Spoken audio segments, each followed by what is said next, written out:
Assalamu alaikum guys, how are you? Are you fine? Uh, One of my subscriber, Mashur Ehnaf, he has just asked me for reaction on this video, and this is how did Bangladesh became Muslim country? And it's interesting actually. This topic like piqued me too much, intrigued me too much, and that's why I'm here to give my reaction on this video. So normally, what we know, like how did the Bangladesh became Muslim, like in the past, the Arabians they came by the Bay of Bengal, and they came there as a like traders, and they preached the Islam to the people there in Bengal province of like India, and in this way the Bengal region became Muslim. But actually, I don't know about the actual reason, like how did the Bangladesh or the region of Bengal became Muslim. So we'll see here. This video will of course tell me. And Mashur Ehnaf, thank you very much for recommending me this video.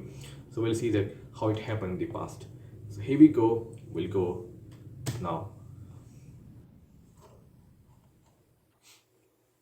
One of Bangladesh's main demographic peculiarities, aside From its great population density, is its condition of being sort of a Muslim enclave to the region. While none of its neighbor countries had Islam as their majoritarian religion, around 90% of Bangladeshi are Muslims. In fact, Bangladesh is the country with the fourth largest Muslim population in the world, almost 150 million. At the same time, Islam has been present in Bangladesh as well as in most of South Asia for many centuries as the religion brought by many ruling dynasties and empires. Nonetheless, and except for Pakistan, in no other of these countries has Islam left such a deep mark as in Bangladesh. Why is it then that Islam became Bangladesh's major religion? In answering this question, we shall first inquire how Islam made it to Bangladesh in the first place. The first signs of Islam in the Bengal Delta region, where Bangladesh is located, can be traced down to the times of Mahoma himself and the Arab trade routes. Traders were not necessarily missionaries, but indeed helped in putting Islam on the map when going east, even setting their own communities near trade posts in the south of the Delta. They came from Despite traders the being Middle the East, first Muslims to Afghanistan. reach Bengal, Islam would only predominate in the region by conquest. Since the beginning of Islam, Muslim conquerors were responsible for a swift expansion process that would lead them from the Middle East to go west to the north of Africa and up to the Iberian Peninsula and Sicily. But despite their conquests in Western and Central Asia, they were unable to successfully penetrate into the Indian subcontinent for many centuries. Reaching Bengal in particular would take Muslim faith 600 years.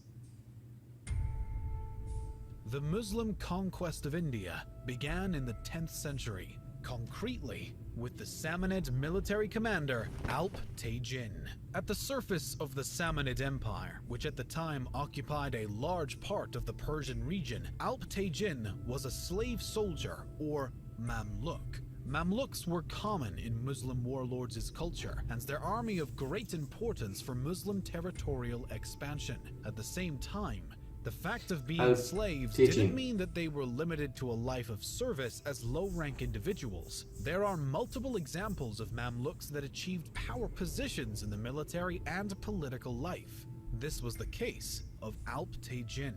Of Turkish origin but of Persian and Muslim upbringing, he rebelled against the Samanid and formed a kingdom of his own in Ganza, now Afghanistan, in 1962.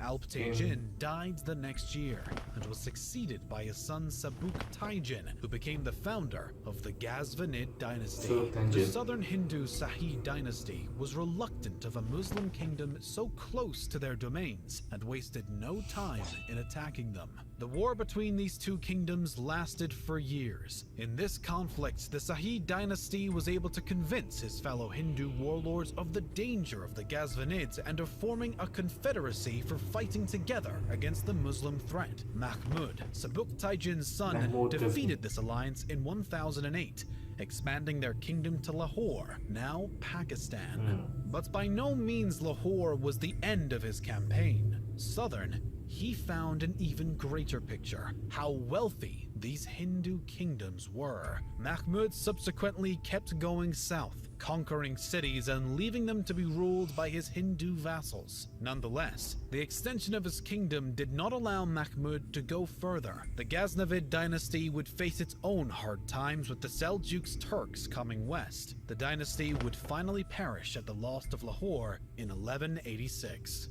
Behind Ghaznavid's defeat was the Ghurid dynasty. The Ghurid had converted from Buddhism to Islam at the beginning of the 12th century. After taking Lahore from them, they moved to northern India against the then ruling Sena dynasty. It would be Ghurid general Muhammad bin Bakhtiyar Khalji who would conquer Bengal in 1204. As the former Alptay Jin, Khalji was a Mamluk of Turkish origin. The story tells that he captured West Bengal Nabadvip, the capital of the Hindu Sena dynasty, only backed up by 18 cavalry soldiers. In 1206, with the assassination of the Ghurid emperor, his territory was divided among his generals. Khalji then established his own Mamluk dynasty and his Delhi Sultanate. In its more than 3 centuries of existence, the Muslim Delhi Sultanate would have 5 different dynasties, firstly Turkish and later Mongol, and would eventually cover a great deal of India's territory. This is when the lasting development of Islam in Bengal began. Before Islam, since ancient history, Buddhism was the main religion in Bengal, as well as Orthodox Hinduism, which was also the religion of the former Sena dynasty. Bengal was not directly affected by the then Buddhist Mongol Empire attack on West Asia, yet it became an escape for refugees of the Mongol imperial horde. These Turkish Muslims often migrated, grouping around Sufis, Muslim followers who were seen, if not as spiritual leaders, as heads of their communities. This migration also included scholars from other Muslim locations. As a result, South Asia became an important nucleus of Muslim culture. Bengal, most of all, had this fate. Surrounded by mountain ranges, East Bengal was a sort of geographic halting point for migration movements. Buddhist and Hindu monasteries suffered the most of the growth of Islam faith. Most of its monks and Brahmins had to escape to remote parts of Bengal and even the remotest places like the Nepalese mountains. Bengal started its independence process from the Delhi Sultanate in 1338. By then, the Bengal region was divided into 3 parts, each with its own ruler. The following decades saw the unification of Bengal in the form of the Bengal Sultanate and the siege of its autonomy by the Delhi Sultanate. But Bengal's independence prevailed. Meanwhile, the region gained notoriety for the development of literature and painting, among other liberal arts. But also, the Muslim population began to outgrow the rest of the religious groups. This process had its peak in the 16th century. In 1576, the Sultanate of Bengal succumbed to the Muslim Mughal Empire, which in 1610 founded Dhaka as the provincial capital of the empire. Still, the Bengali region remained somewhat independent and went under a great social and economic transformation thanks to the agricultural rush. Since before the 15th century, the Bengal rivers started to suffer a great transformation that ended in the main course of the Ganges connecting to the Padma.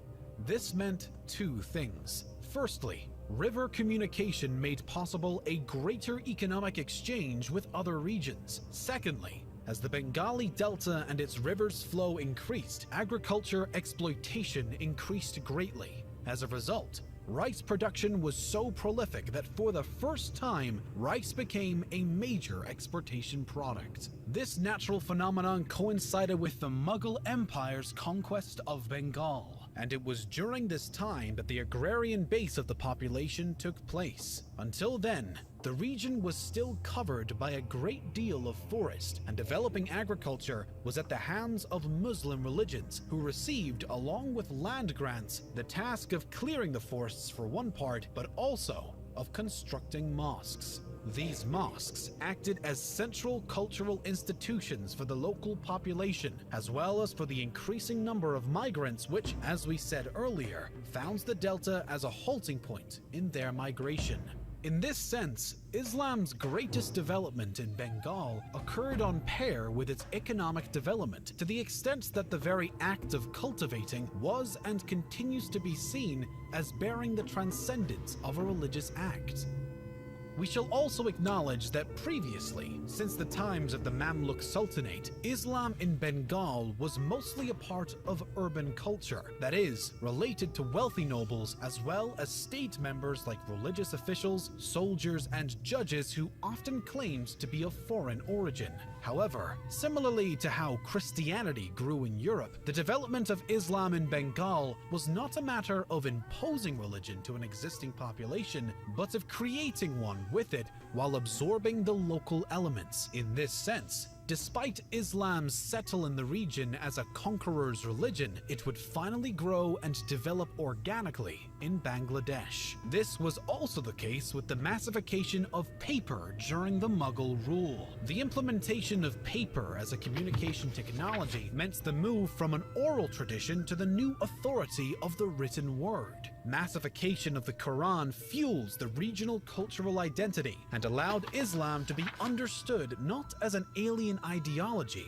but as a part of local culture. By the end of the Mughal Empire rule, Bengal and Afghanistan gathered most of the Muslim population in South Asia. Likewise, with the Indian Independence Act of 1947, the territories of this ex-colony were divided according to the faith of its inhabitants. As such, Pakistan was born as a country that also included the Muslim population on the other side of India, now forming Bangladesh, which finally became independent from Pakistan in 1971.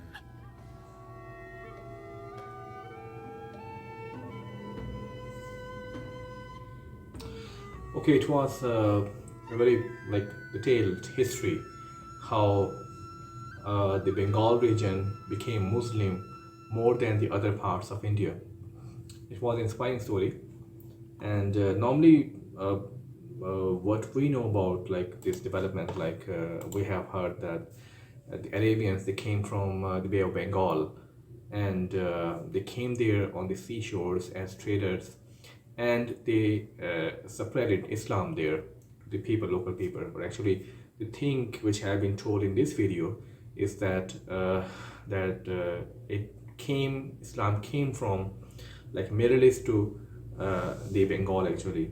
I mean, firstly the Gauri Empire, the Gauri dynasty, Sultan Gauri actually, he brought Islam to this region, and then Delhi Sultanate reached Islam which also covered the Bengal region, and that promoted Islam there. And then in the Mughal Empire, the Islam was there, and in that time the Islam spread very quickly in that area. And so this is totally a different story which we have been told actually, and we have been just listening and reading in our curriculum, in our the information we get actually. But things were quite changed, totally different that were actually told to us. But it was interesting facts were there actually, that there were too much mosques there then happened. Then paper production was initiated in the Bengal province. So it was a nice video to watch, and I hope so that you guys will just keep recommending me this kind of informative video, guys. Thank you very much.